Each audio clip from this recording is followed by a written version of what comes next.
साथी, तो क्या हाल चाल चाहे जैसा भी हो, लेकिन इस क्लास को देखने के बाद ना आपका हाल चाल ऊपर से नीचे टंच हो जाएगा। लेकिन सबसे बड़ी बात है क्या ना, हमारी और आपकी सबसे बड़ी परेशानी था कि सर जी साइंस में, सोशल साइंस में, मैथ में दीर्घोत्तरीय क्वेश्चन में सबसे ज्यादा परेशानी होता है। मैंने सोचा कि सबसे ज्यादा इसी के ऊपर हमने क्यों नहीं काम करता हूं। तो फिर मेरे दोस्त, आपको पता होगा कि हमने मैथ में आपको मात्र और मात्र 40 सब्जेक्टिव करवाऊंगा जो कि दीर्घोत्तरीय होगा, और वही 40 सब्जेक्टिव से आपके 20 नंबर पक्का होगा आपके एग्जाम में।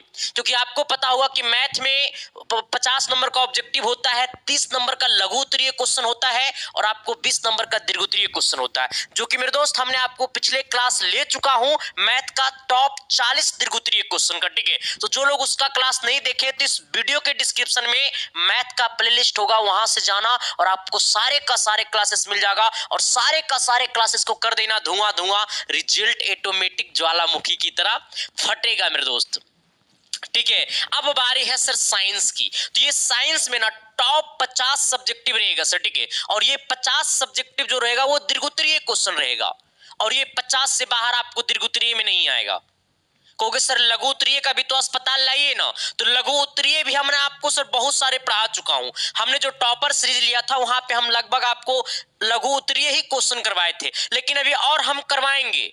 लेकिन अब जो आपका क्लासेस है वो पर डे 3 क्लास चलेगा सर। एक सुबह 7 बजे, एक आपको 5 बजे, शाम में एक और टाइमिंग में रहेगा सर। हो सकता है आपको दोपहर में कर दे या फिर रात 8 बजे हम कर दे, लेकिन अब आपका क्लास जो है हमको 3 टाइम मिलेंगे सर। ठीक है, लेकिन आज जो हमारा साइंस का है वो बड़ा बिजोड़ क्लास है, और उसी प्रकार से हम आपको सोशल साइंस का भी लघु और दीर्घोत्तरीय क्वेश्चन के साथ साथ आपको हम ऑब्जेक्टिव को भी फोड़ेंगे सर। ठीक है, आ जाना। देखो, सबसे पहले साइंस क्लासेस परिवार को सब्सक्राइब कर देना और अपने पूरे दोस्तों के पास, पूरे साथियों के पास शेयर कर देना, ताकि सभी को लाभ मिल सके और अपनी सपना को कर सके साकार। मेरे दोस्त, कि जो आपकी आंखों में सपना है, मेरी भी वही आंखों में सपना है, और जो हम दोनों की आंखों में सपना है वही आपके मम्मी पापा जो घर में बैठे हैं उनकी भी आंखों में सपना है। तो एक बार क्लास को शुरू करने से पहले सभी लोग कमेंट बॉक्स में कमेंट कर दो मिशन 475 प्लस, और जब तक करेंगे नहीं पूरा सपना, जब तक छोड़ेंगे नहीं सर। ठीक है, आ जाइएगा। देखो, यहां से समझना मेरे साथी कि हम आपको समझाना क्या चाह रहा हूं।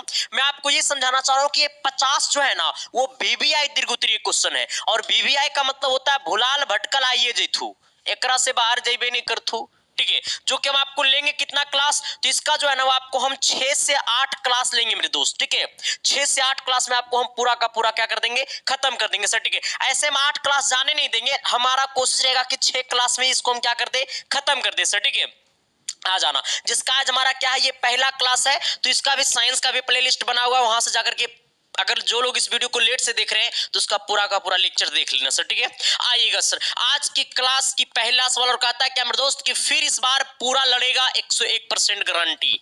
जिस प्रकार से मेरे दोस्त हमने पिछले साल गिनती करवा दिया था क्वेश्चन को लड़ने के बाद, ठीक उसी प्रकार इस बार उससे भी बेहतर गिनती करवाएंगे सर। ठीक है, आइएगा। पिछले 2 दिनों से क्लास नहीं चल पा रहा था मेरे दोस्त, क्योंकि आपको पता होगा कि हमारा क्वेश्चन टाइपिंग करने वाला का दिक्कत था सर। ठीक है, तो वो क्वेश्चन टाइपिंग नहीं कर पा रहा था, जिसके कारण क्लासेस नहीं चल रही थी। ठीक है, आइएगा। आज की क्लास का पहला सवाल, ये सवाल ना तो मेरे नाम ना तो तेरे नाम, ये सवाल आपके एग्जाम का नाम सर। ठीक है, आइएगा। कहता है क्या कि प्रकाश का वर्ण विक्षेपण से आप क्या समझते हैं, इंद्रधनुष की व्याख्या कीजिए।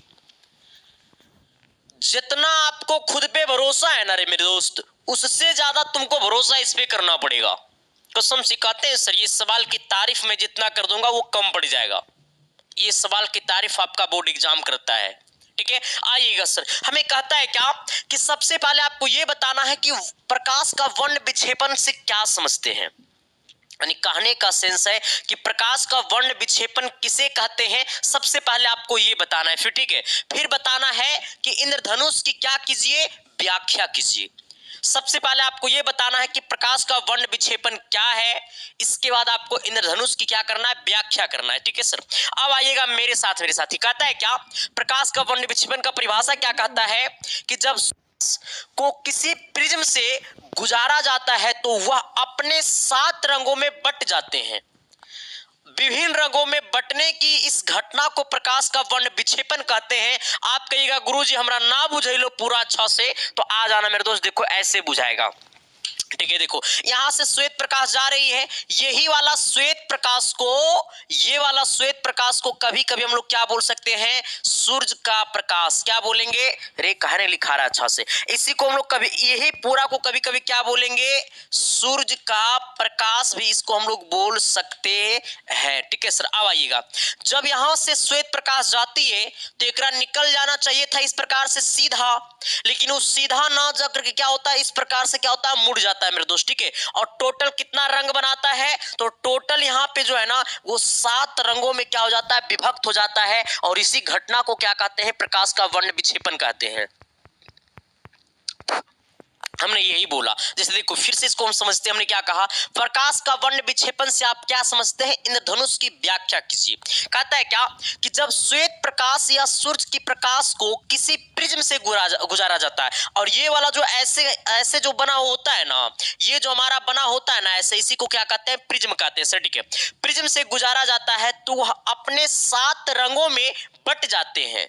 विभिन्न रंगों में बटने की इस घटना को प्रकाश का वर्ण विक्षेपण कहते हैं। अब आ जाएगा मेरे दोस्त हमारा इसका फिगर की तरफ। देखो ये वाला फिगर आपको बनाना बहुत जरूरी है सर, क्योंकि सवाल 5 नंबर, ये सवाल आपको दीर्घोत्तरीय का है, तो ये फिगर तो आपको बनाना पड़ेगा मेरे साथी।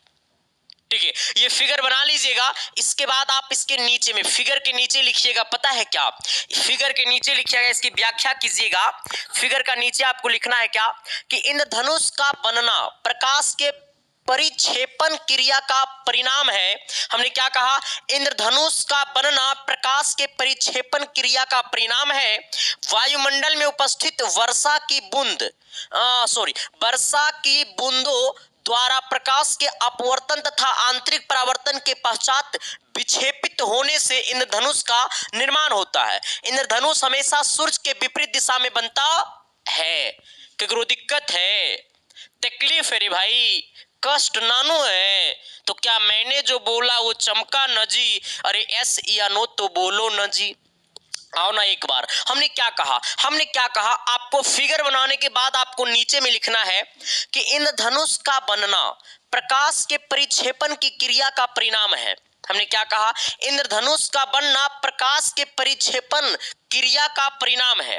वायुमंडल में उपस्थित वर्षा की बूंदों द्वारा प्रकाश के अपवर्तन तथा आंतरिक परावर्तन के पश्चात विक्षेपित होने से इंद्रधनुष का निर्माण होता है, और इंद्रधनुष हमेशा सूर्य के विपरीत दिशा में बनता है। यहां तक किसी को दिक्कत कहे, तुम डोल रहा है भाई, हाँ यहां तक किसी को दिक्कत नहीं ना है सर, तो क्या मैंने जो बोला वो चमका न जी, तो एक बार आओ और सबको ही मेरे साथ बोलना। हमने कहा कि प्रकाश का वर्ण विक्षेपण से आप क्या समझते हैं, कहता है जब श्वेत प्रकाश या सूर्य की प्रकाश को किसी प्रिज्म से गुजारा जाता है तो वह अपने 7 रंगों में बट जाते हैं। विभिन्न रंगों में बटने की इस घटना को प्रकाश का वर्ण विक्षेपण कहते हैं। अब जरा बता दो कि से अच्छा परिभाषा कहां तुमको मिलेगा सर, इतना साधारण भाषा में परिभाषा आपको कहीं नहीं मिलेगा। अब फिगर बनाना है, फिगर बनाने के बाद आपको अब लिखना है कि इंद्रधनुष का बनना प्रकाश के परिक्षेपण क्रिया का परिणाम है। कहता वायुमंडल में उपस्थित वर्षा की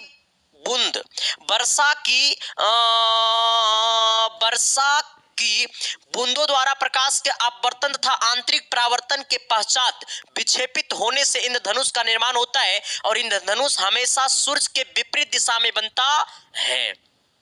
आइएगा सर, अब सवाल नंबर कितना, अगला की तरफ। अब हमारा क्वेश्चन नंबर 2 क्या कहता है, देखो ये वाला सवाल बड़ी लंबा है रे भाई, ठीक है, क्योंकि 5 नंबर वाला है, और आपको ये भी पता होगा कि ये सवाल आपके एग्जाम में सबसे पॉपुलर सवाल में से एक है मेरे दोस्त। ठीक है, ये वाला क्वेश्चन आपके एग्जाम के लिए सबसे पॉपुलर सवाल में से एक है, लेकिन इस क्वेश्चन को आप जरा समझने से पहले आपको एक बात मैं बता देना चाहता हूं मेरे साथी, मेरे दोस्त, मेरे यार हो, कि देखो आपको पता होगा ना सर कि जो भी चीज पढ़ते हो ना तो अब वही पढ़ो जो आपका एग्जाम पूछता है, फालतू में मत पढ़ना। ठीक है, हमने कहा दैनिक जीवन में पीएच का महत्व का वर्णन कीजिए। हमारे दैनिक जीवन में पीएच वैल्यू का क्या महत्व है, इसको क्या करिए, वर्णन कीजिए सर। ठीक है, तो हमने क्या कहा है, हमने लिखा है कि दैनिक जीवन में पीएच का निम्नलिखित महत्व है। ठीक है, अब इसको आइएगा सर, 1 नंबर में इसका क्या महत्व है, अब जरा हमें ये बताना सर। ठीक है, अब 1 नंबर में आपको लिखना है, पता है क्या लिखना है कि पौधे और जंतु पीएच के प्रति संवेदनशील होते हैं। हमने क्या कहा, एक नंबर में आपको लिखना है कि पौधे और जंतु पीएच के प्रति संवेदनशील होते हैं। गौर करना मेरे साथी, बड़ा अच्छा सा चीज है। कहता है कि हमारा शरीर 7.0 से 7.8 पीएच मान के बीच कार्य करता है। हमारा शरीर जो है वो पीएच वैल्यू 7.0 से 7.8 के बीच कार्य करता है। ये ऑब्जेक्टिव में पूछता है, ठीक है। फिर कहता है कि जीव जंतु केवल कम पीएच के पारस के बीच में ही जीवित रह सकते हैं। हमने क्या कहा, जीव जंतु जो होते हैं वो कम पीएच के पारस के बीच में ही जीवित रह सकते हैं। यानी पीएच का कम पारस जब रहेगा ना, कम वैल्यू रहेगा ना, पीएच का जब कम वैल्यू रहेगा तभी जीव जंतु क्या रहेंगे, जीवित रह सकते हैं, ठीक है। फिर कहता है कि वर्षा के जल की पीएच मान जब 5.6 से कम हो जाती है तो वह अम्लीय वर्षा कहलाती है। हमने क्या कहा, वर्षा की जो पानी होती है ना, अगर उसका पीएच मान 5.6 से कम हो जाती है तो वो अम्लीय वर्षा कहलाती है। और अम्लीय वर्षा का जल जब नदी में प्रवाहित होता है, अम्लीय वर्षा जो होती है ना, वो अम्लीय वर्षा का जो जल होता है जब नदी में जाता है ना, जब नदी में प्रवाहित होता है तो नदी के जल का पीएच मान कम होता है, ठीक है, कम होता है, वह कम हो जाता है,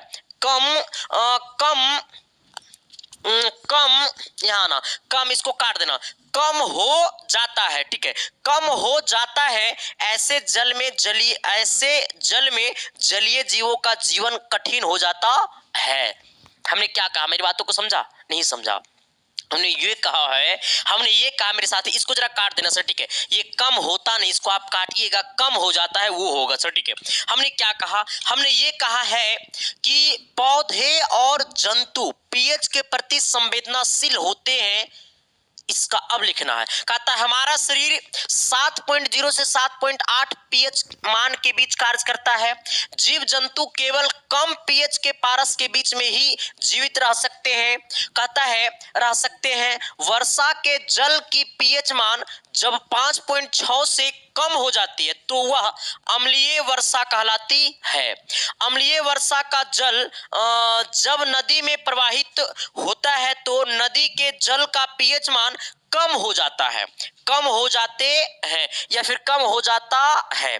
ऐसे जल में जलीय जीवों का जीवन यापन कठिन हो जाता है। मतलब कहने का सेंस है कि जब पानी जो पड़ता है अगर उसका पीएच मान, वर्षा जल का अगर पीएच मान 5.6 से कम हो जाता है तो वो अम्लीय वर्षा कहलाता है। और जब अम्लीय वर्षा होती है तो जब वो उसका पानी जो है वो नदी में जाता है तो ऐसे केस में जो नदी में पानी में जो जीव जंतु रहते हैं उसका जीवन यापन होने में क्या होता है, कठिनाई हो जाता है, ठीक है। हाँ, अब आइएगा मेरे दोस्त अगला इसका 2 नंबर पॉइंट की तरफ से, ठीक है।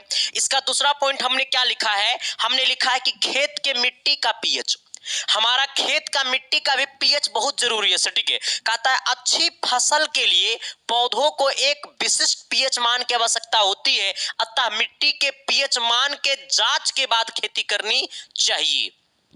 हमने क्या कहा, हमने ये कहा ना मेरे साथी कि अच्छी फसल के लिए पौधों को एक विशिष्ट पीएच मान की आवश्यकता होती है, अतः मिट्टी के पीएच मान के जांच के बाद खेती करना चाहिए, ठीक है सर। अब आइएगा अगला 3 नंबर की तरफ, ठीक है। 3 नंबर में क्या कहता है जरा गौर करिएगा, हमने क्या लिखा है 3 नंबर में, हमारे पाचन तंत्र का पीएच मान, हमारे पाचन तंत्र का पीएच मान कहता है हमारा उदर मतलब होता है पेट, हमारा उदर हाइड्रोक्लोरिक अम्ल HCl उत्पन्न करता है। हमारा जो पेट में जो उदर है ना, हमारा पेट मतलब उदर जो है ना वो क्या करता है, HCl अम्ल क्या करता है, उत्पन्न करता है। और HCl अम्ल के मेरे दोस्तों HCl कहने का मतलब हाइड्रोक्लोरिक अम्ल क्या करता है, वो उत्पन्न करता है, ठीक है, करता है। कहता है HCl उदर को हानि पहुंचाए बिना भोजन का क्या करता है, भोजन का पाचन अच्छी प्रकार करता है। यानी HCl जो है वो पेट को हानि पहुंचाए बिना भोजन का पाचन अच्छी प्रकार करता है। फिर कहता है यदि किसी कारणवश HCl की मात्रा अधिक हो जाती है, अधिक किसी कारणवश अगर HCl की मात्रा पेट में हाइड्रोक्लोरिक अम्ल की मात्रा अधिक हो जाती है तो पेट में जलन और दर्द होता है। अगर आपके पेट में जलन हो रहा है और दर्द हो रहा है तो इसका मतलब आप ये समझिए कि आपके पेट में HCl अम्ल की मात्रा क्या हो गई, ज्यादा हो गई। मतलब हाइड्रोक्लोरिक अम्ल की मात्रा क्या हो गया, ज्यादा हो गया सर। ठीक है, तो ये भी चीजें क्या करता है, मायने रखता है ना। अरे है ना, मायने रखता है ना रे। आओ सर, हमने क्या कहा, फिर से मेरी बातों को समझने की कोशिश करिएगा और सुनने की कोशिश करिएगा। हमने कहा हमारे पाचन तंत्र का पीएच मान, कहता है हमारा उदर मतलब पेट हाइड्रोक्लोरिक अम्ल उत्पन्न करता है।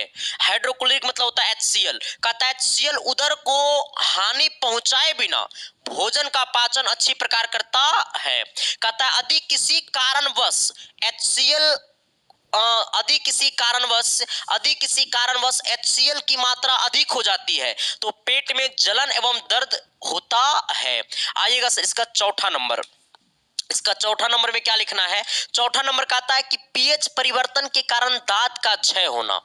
हमने क्या कहा, पीएच परिवर्तन के कारण, पीएच मान में परिवर्तन के कारण दांत का क्या होना, क्षय होना, मतलब दांत खराब होना। कहता है क्या मेरे दोस्त कि मुंह के पीएच का मान 5.5 से कम होने पर दांतों का क्षय प्रारंभ हो जाता है। हमने क्या कहा, मुंह में पीएच मान 5.5 से अगर कम हो गया तो दांतों का जो है वो क्षय क्या होता है, प्रारंभ हो जाता है होना। मतलब दांत जो है वो खराब होना क्या हो जाता है, प्रारंभ हो जाता है। हमने ये लिखा कि मुंह के पीएच मान 5.5 से कम होने पर दांतों का क्षय प्रारंभ हो जाता है ना। कहता है दांतों की सुरक्षा एनेमल, दांतों की सुरक्षा किससे किया जाता है, एनेमल करता है। दांतों का सुरक्षा कौन करता है, एनेमल करता है। कहता है दांतों का सुरक्षा एनेमल करता है जो कैल्शियम फास्फेट का बना होता है और यह शरीर का सबसे कठोर पदार्थ है। हमने क्या कहा, हमने कहा मेरे साथी क्या, जरा गौर करना, देखो इतना अच्छा परिभाषा, इतना सटीक परिभाषा तुरार के मिले वाला हो रे भाई, बड़ी कम मिलती सर जी, कसम से कहते हैं। अरे नहीं मिलेगा सर। और हमने क्या कहा, पीएच परिवर्तन के कारण दांत का क्षय। कहता है मुंह के पीएच मान 5.5 से कम होने पर दांतों का क्षय प्रारंभ हो जाता है। कहता है दांतों की सुरक्षा एनेमल करता है जो कैल्शियम फास्फेट का बना होता है और यह शरीर का सबसे क्या है, कठोर पदार्थ है। अगला इसी में आना 5वां नंबर पॉइंट। अब देखो सर इसका 5वां नंबर पॉइंट क्या कहता है उसमें, क्योंकि हमको ये 5 पॉइंट लिखना है सर। ठीक है, हाँ, कहता है कुछ पौधे एवं जंतु अपनी आत्मरक्षा अपने द्वारा उत्पन्न रसायनों से करते हैं। जिसमें क्या लिखना है कि जैसे कहता है मधुमक्खी जब डंक मारती है तो उसमें एक अम्ल निकलता है। मधुमक्खी जब डंक मारती है ना हमारा के शरीर पे, मधुमक्खी जब हम हमारे शरीर पे या आपके शरीर पे डंक मारेगा, हमारा शरीर ऐसे है तो तुम्हारा शरीर लोहा का बना रे। ऐसा नहीं कि मधुमक्खी डंक मारेगा तुम्हारे शरीर में मधुमक्खी का डंक ही टूट जाएगा। बकलोल, अच्छा हम यही समझाना चाह रहे हैं सर। हमने कहा कि मधुमक्खी जब डंक मारती है तो उसमें एक अम्ल निकलता है जिसका पीएच मान हमारे शरीर के पीएच से कम अलग होता है। मतलब हमारे पीएच से क्या होता है, अलग, कम नहीं, इसको कम हटा देना, अलग होता है, जिसका पीएच मान हमारे शरीर के पीएच से क्या होता है, अलग होता है। अतः हमें दर्द एवं जलन होती है जब मधुमक्खी का डंक हमारे शरीर पे पड़ती है।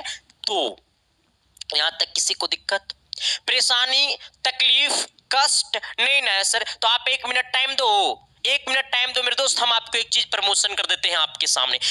यहां तक किसी को दिक्कत, परेशानी, तकलीफ, कष्ट नहीं ना है सर। तो आप 1 मिनट टाइम दो, 1 मिनट टाइम दो मेरे दोस्त, हम आपको एक चीज प्रमोशन कर देते हैं आपके सामने। ये प्रमोशन नहीं मेरे दोस्त, आपकी सफलता की सबसे बड़ी रामबाण है। आपकी सफलता के लिए सबसे बड़ा गुण मंत्र है। आपकी सफलता कम टाइम में बेहतर करने की सबसे बड़ी बेहतरीन चीज है मेरे दोस्त। ठीक है, आपको पता होनी चाहिए मेरे साथी कि हम आपको क्लास 10th की ना ऑल सब्जेक्ट का हम आपको पीडीएफ नोट्स दे रहे हैं, वो भी सर सबसे पहले अपनी भाषा में है। पूरा का पूरा पीडीएफ नोट्स जो है वो अपनी भाषा में है। ये जो हम लिखा रहे हैं ना, तो ये देखो हम अभी यहाँ पे पढ़ा रहे हैं ना, तो इसको आप क्या कीजिए कि यूट्यूब से लिख लीजिए। लेकिन जो लोग YouTube से नहीं लिख पाते हैं, तो जो लोग उम्मीद व्हाट्सएप ग्रुप में ज्वाइन है, तो इसका PDF उम्मीद व्हाट्सएप ग्रुप में मिल जाएगा। लेकिन जो लोग नहीं ज्वाइन है, तो उसमें क्या क्या मिलेगा मैं आपको बता देना चाहता हूं। हम आप सभी के लिए चला रहे हैं एक उम्मीद व्हाट्सएप ग्रुप, ठीक है, जहां पे मेरे दोस्त आपको ऑल सब्जेक्ट का, सिर्फ मैथ नहीं रहेगा, उसमें साइंस रहेगा, क्योंकि मैथ रटने वाला चीज नहीं मेरे साथी, मैथ समझने वाली चीज है, बनाने वाला चीज है। और खुद मैं मैथ का एक अच्छा सा बुरा टीचर हूं, तो पढ़ाता हूं अच्छा मैथ पर, ठीक है, आ जाना। तो मैथ को छोड़ करके साइंस आपको पूरा रहेगा। SST में सभी सब्जेक्ट रहेंगे, हिंदी बुक और ग्रामर दोनों रहेगा, इंग्लिश बुक और ग्रामर दोनों रहेगा, संस्कृत रहेगा, और प्लस पॉइंट इसमें आपको क्या रहेगा, गेस क्वेश्चन रहेगा सर, ठीक है, जो कि हमने सबसे पहले हम अपनी हाथों से लिखते हैं, इसके बाद इसको लिखने के बाद हम इसको टाइपिंग करवाते हैं। तो पूरा का पूरा PDF नोट्स जो मिलेगा ना मेरे साथी, वो आपको टाइपिंग फॉर्मेट में मिलेगा। यानी कहने का सेंस है पूरा का पूरा साधारण भाषा में, अच्छी भाषा में आपको टाइपिंग किया हुआ रहेगा, जिससे आप पढ़ने के बाद अपने एग्जाम में जैसा ही आप इस PDF को पढ़ोगे ना, तो उस PDF में आपको क्वेश्चन नहीं दिखेगा, उस PDF में आपको सफलता का चेहरा दिखेगा, टॉपर का चेहरा दिखेगा, क्योंकि इस PDF में जो काम किया गया है उसकी तारीफ में जितना करूंगा उतना कम पड़ जाएगा।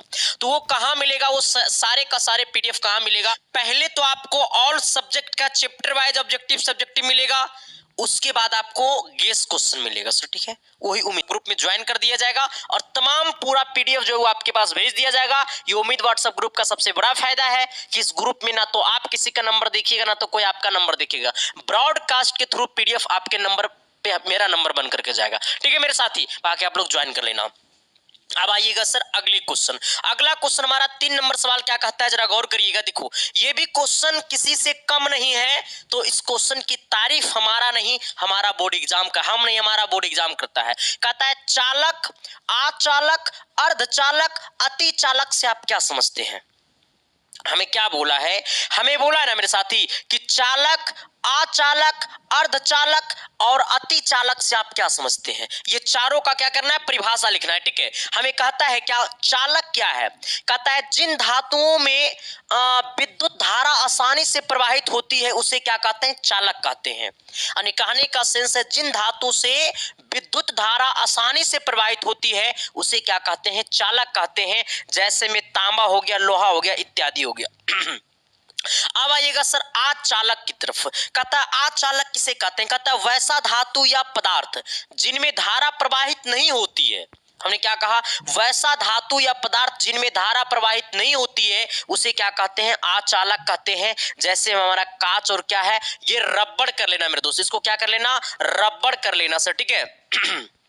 आइएगा अगला क्या है, अर्धचालक। ये अर्धचालक क्या होता है? कहता है वैसा पदार्थ जिनकी चालकता चालक पदार्थ से कम तथा कुचालक और अचालक की चालकता से अधिक होती है उसे क्या कहते हैं, अर्धचालक कहते हैं। अर्धचालक का परिभाषा आप लोग नहीं समझ पाए होंगे, मैं फिर से समझाने की कोशिश करता हूं और आपके खून में दौड़ा दौड़ा करके मारूंगा सर, ठीक है। हमने क्या कहा, हमने कहा ना कि वैसा पदार्थ जिनकी चालकता, वैसा पदार्थ जिनकी चालकता चालक पदार्थ से कम तथा कुचालक या अचालक की चालकता से अधिक होती है उसे क्या कहते हैं, अर्धचालक कहते हैं। हमने क्या कहा, हमने ये कहा है कि वैसा पदार्थ जिनकी चालकता चालक पदार्थ से कम तथा कुचालक या अचालक की चालकता से अधिक होती है उसे क्या कहते हैं, अर्धचालक कहते हैं। जैसे में कार्बन और क्या हो गया, सिलिकॉन हो गया सर, ठीक है। आइएगा अगला अतिचालक। अतिचालक क्या होता है?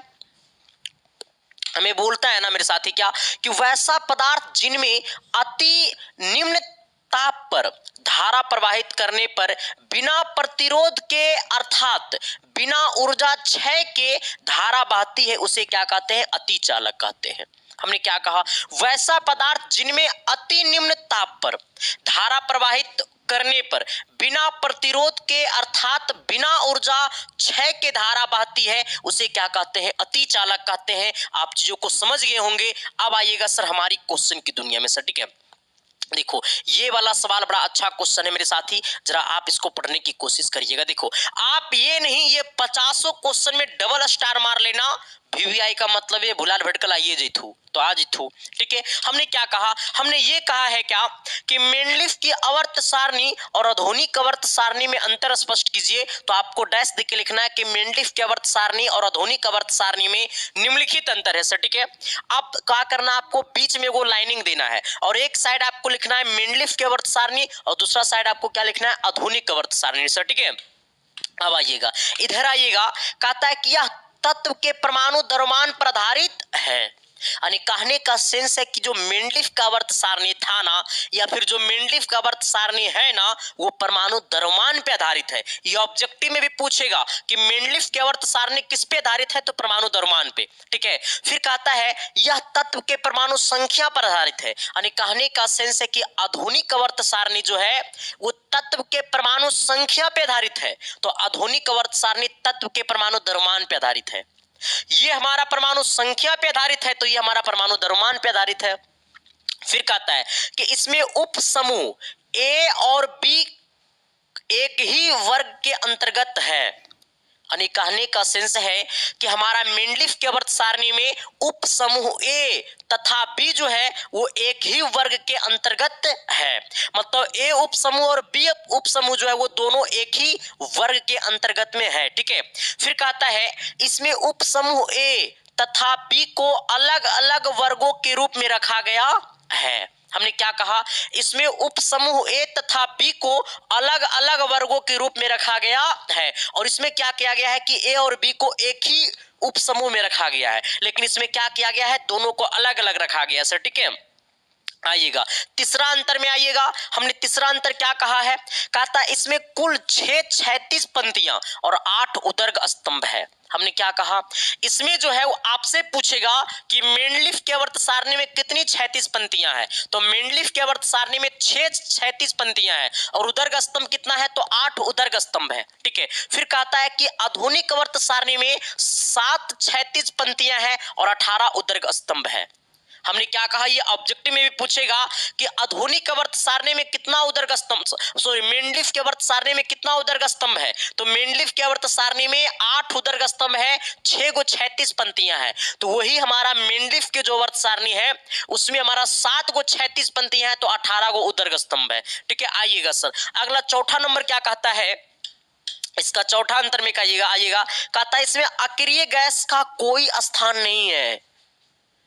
हमने क्या कहा जी, मेंडलीफ की आवर्त सारणी जब बन गई थी तो अक्रिय गैस का खोज नहीं किया गया था, तो वैसे केस में मेंडलीफ की आवर्त सारणी में अक्रिय गैस का कोई स्थान नहीं है।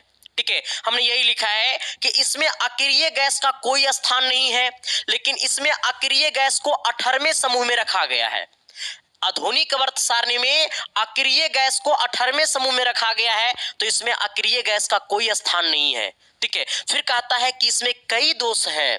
कहने का सेंस है कि मेंडलीफ का जो आवर्त सारणी है उसमें बहुत सारा दोष है, लेकिन इसमें आधुनिक आवर्त सारणी में मेंडलीफ का सारा दोष खत्म कर दिया गया है। हमने क्या कहा, आधुनिक आवर्त सारणी में मेंडलीफ का सारा दोष क्या कर दिया गया है, खत्म कर दिया गया है। कहता है इसमें मेंडलीफ के आवर्त सारणी के लगभग सभी दोष दूर हो गए हैं। ठीक है, अब जरा आइएगा एक बार मेरे साथ बोलिएगा, हमने पहला क्या कहा, जरा सब कोई बोलेगा, रजाई में है ओयो से बोलो, बोलो ना। आइएगा, हमने कहा यह तत्व के परमाणु द्रव्यमान पे आधारित है, तो यह तत्व के परमाणु संख्या पे आधारित है।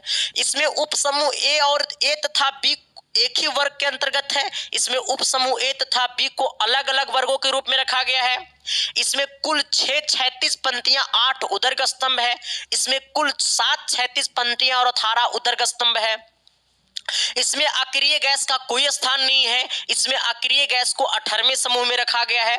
इसमें कई दोष है। इसमें मेंडलीफ के आवर्त सारणी के लगभग सभी दोष क्या हो गए, दूर हो गए। अब आइएगा मेरे दोस्त अगला क्वेश्चन की तरफ। हमारा 5 नंबर सवाल क्या कहता है कि मानव नेत्र का नामांकित चित्र बनाए। देखो सर, आप क्या कीजिएगा ना, मानव नेत्र का नामांकित चित्र बनाए। तो ये वाला जो चित्र है मेरे साथी, ये वाला चित्र है मानव नेत्र का सर। ठीक है, जब मानव नेत्र का चित्र बनाने बोलेगा ना मेरे साथी, तो इसमें आपको 2 बातें समझना पड़ेगा, और ये 2 बातें आपको अपने दिल और दिमाग में दोनों लेकर के चलना पड़ेगा। कि देखो, ये हर इंसान से नहीं होता है कि मानव नेत्र का वो फिगर सही सही बना देगा। अगर आपसे मानव नेत्र का फिगर सही सही नहीं बना तो भी आप इसमें पूरा का पूरा नंबर कैसे उठाएंगे, ये बातें आपको जानना है सर। ठीक है, देखो इतना हम बड़ा कलाकार थोड़ा होना है रे, अगर इतना बड़ा कलाकार हम लोग होते तो फिर यहाँ काहे होते। मानव नेत्र का सही सही फिगर ना बने तो भी इसका हम कैसे नंबर उठाएंगे, सबसे पहले आप ये समझना। ठीक है, देखो पहले दूसरी बात क्या है ना, ये आप समझ लेना कि मानव नेत्र की जो सबका पार्ट का, जैसे मान लो क्या है ना कि ये हमारा मांस होता है सर। ठीक है, जो हमारा मानव नेत्र क्या होता है, हमारे आंख में जो लेंस होता है ना, दो मांसों से लटका हुआ होता है। हमने क्या कहा, हमारे अंदर की जो आंख का जो लेंस है ना, वो दो मांसों से लटका हुआ होता है। वही मांस जो है ना, वो फैलने और सिकुड़ने की काम करता है। ठीक है, जिसको हम लोग कहते हैं, क्या कहते हैं, पचाम्भी पेशियां, और या फिर इसी को हम लोग कहते हैं मांस पेशियां। इसी को हम लोग क्या कहते हैं, मांस पेशियां। इसी को हम लोग क्या कहते हैं, मांस पेशियां भी कहते हैं, या फिर पचाम्भी मांस भी कहते हैं सर। ठीक है, हाँ, तो फिगर सही नहीं बना तो कोई बात नहीं है, लेकिन जो चीज का जो जो जिसको आप बना रहे हैं उसका नाम क्या है वो जरूर मेंशन कीजिएगा सर। हाँ, जैसे हम लोग क्या बनाए, फिगर गलत बन गया, लेकिन हमको पता है कि सबसे आगे ये वाला, देखो सबसे ये वाला खुला वाला भाग को क्या कहते हैं, पुतली कहते हैं। तो यहाँ पर हमको इसको क्या करना है, पुतली को लिख देना है इस प्रकार से, पुतली करके इसको इस प्रकार से एरो मार देंगे। एरो मार के ऐसे क्या करेंगे, पुतली लिख देंगे। फिर इसी प्रकार से इसको हम लोग कहते हैं नेत्रोद कहते हैं, तो इसको नेत्रोद लिख देंगे इस प्रकार से सर। ठीक है, हाँ क्या करेंगे, नेत्रोद लिख देंगे। ये हमारा क्या है मेरे दोस्त, तो ये हमारा क्रिस्टलीय है, क्रिस्टलीय लेंस है। इसको हम लोग क्या कहते हैं, क्रिस्टलीय लेंस। इसको हम लोग क्या कहते हैं, क्रिस्टलीय लेंस कहते हैं, तो वो लिख देंगे। इसको हम लोग क्या कहते हैं, इसको हम लोग कहते हैं स्वच्छ मंडल। क्या कहते हैं, स्वच्छ मंडल। हमने क्या कहा, इसको हम लोग क्या कहते हैं, स्वच्छ मंडल, स्वच्छ मंडल। ठीक है, इसको हम लोग क्या कहते हैं, स्वच्छ मंडल। ये हमारा क्या है, परितारिका। इसको हम लोग क्या कहते हैं मेरे साथी, परितारिका। हमने क्या कहते हैं, परितारिका सर। ठीक है, नेत्र, इसको हम लोग क्या कहते हैं, क्रिस्टलीय लेंस। हमने लिख ही दिया है। ये हमारा क्या है, कचाव दर्भ है। अगर अच्छा से नहीं दिखाई दे रहा तो हम लिख देते हैं, इसको हम लोग क्या कहते हैं, कचाभी दर्भ, सॉरी कचाव दर्भ कहते हैं सर। ठीक है, क्या कहते हैं, कचाव दर्भ कहते हैं इसको। ठीक है, आइएगा ये वाला भाग को। ठीक है, ये हमारा क्या है, दृक तांत्रिका है सर। ठीक है, इसको हम लोग क्या कहते हैं, इसको हम लोग कहते हैं पता है क्या, दृक क्या कहते हैं, दृक तांत्रिका। क्या कहते हैं, दृक तांत्रिका सर। ठीक है, ये हमारा क्या है, दृष्टि पटल है सर। ठीक है, ये हमारा क्या है, ये हमारा दृष्टि पटल है सर। ठीक है, या दृष्टि पटल है। ये हमारा क्या, पचाम्भी पेशियां, या फिर पचाम्भी पेशियां को क्या कहते हैं, मांसपेशियां। या फिर इसी को लोग क्या कहते हैं, पचाम्भी पचाम्भी पेशियां। ठीक है, पचाम्भी पेशियां सर। ठीक है, तो इसका नाम लिखना सबसे ज्यादा जरूरी है मेरे साथी। ठीक है, हमने क्या कहा, फिगर ना बने सही तो कोई बात नहीं है, लेकिन इस फिगर में जो जिसका जिसका जो नाम है वो लिखना सबसे ज्यादा जरूरी है सर। ठीक है, हाँ, तो मेरे साथी आप लोग अपने घर में जाओ और प्लीज मेरे दोस्त, प्लीज मेरे यारे, आप सभी से रिक्वेस्ट है कि इसको ना एकदम इसका जो है फिगर बनाना सीख जाओ। और एक बात और आप सभी को मैं ये बता देना चाहता हूँ, थोड़ा सा 1 मिनट सुन लो मेरी भावना को मेरे दोस्त। मैं क्या कहना चाह रहा हूँ, मैं आप सभी से एक बात कहना चाह रहा हूँ। बड़ा अच्छा लगता है सबका प्यार देख करके सर। ठीक है, और ये चीज को मैं जानना चाहता हूँ, मैं देखना चाहता हूँ, ताकि हमारा जो वीडियो है किन किन घर तक पहुंचता है, कैसे कैसे लाना चाह रहा हूँ कि जब भी मानव नेत्र का फिगर बनाइएगा, फिगर सही ना बने तब भी कोई बात नहीं है, बस इसका जो नाम है ना वो सही सही लिखिएगा और इसका नाम सही सही दीजिएगा। जब आप इसका नाम सही सही दे दोगे ना तो मास्टर समझ जाएगा कि नहीं, ये बच्चा को सब कुछ याद है। भले ही फिगर सही नहीं बना लेकिन सब कुछ याद है और सब कुछ को सही सही मेंशन किया, तो फिर आपका नंबर नहीं कटेगा।